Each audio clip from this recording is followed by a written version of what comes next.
Dans une semaine particulièrement glauque, sinistre, grise, triste, honteuse, au moins il y a eu un soleil. C'est le sourire d'un homme de 80 ans, Jean-Paul Belmondo, Bébel pour la France entière. Vous connaissez beaucoup de comédiens, de stars qu'on appelle comme ça par un surnom, Bébel. 80 ans, 50 ans de carrière, des films très différents, très divers.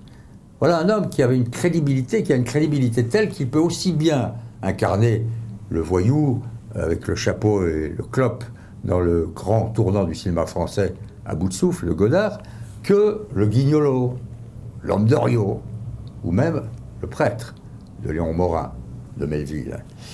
Donc, capacité d'incarner tous les rôles.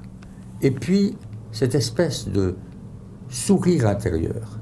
Pas seulement sourire sur le visage, car il y a souvent. Sourire intérieur. Une sorte de joie de vivre, de certitude, un peu fataliste même parfois, que la vie vous apporte toutes sortes d'ennuis, d'obstacles, et il y en a connu autant que d'autres. Néanmoins, il faut la vivre et il n'y en a qu'une. Et il faut aussi s'amuser, il faut jouer.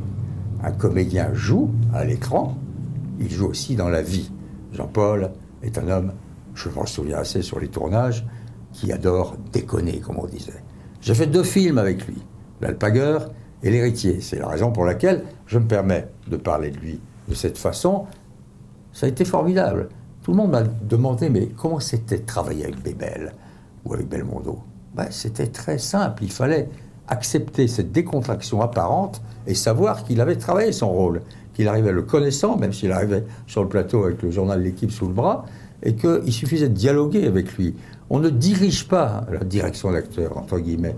Un homme comme Jean-Paul Belmondo, on échange avec lui, on est en osmose, ça se passe bien ou pas bien, mais en tout cas on avance pour lui laisser la liberté de s'exprimer, de donner cette densité, cette épaisseur dont tous les grands rôles au cinéma ont besoin.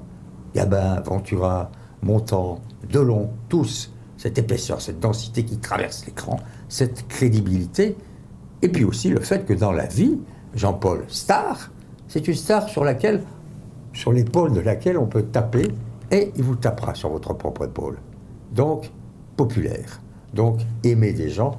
Et voilà pourquoi, même si cet anniversaire a eu lieu mardi dernier, j'avais envie de souhaiter à nouveau bon anniversaire à Bébel, qui n'a certainement pas de successeur, même s'il a eu des précédents.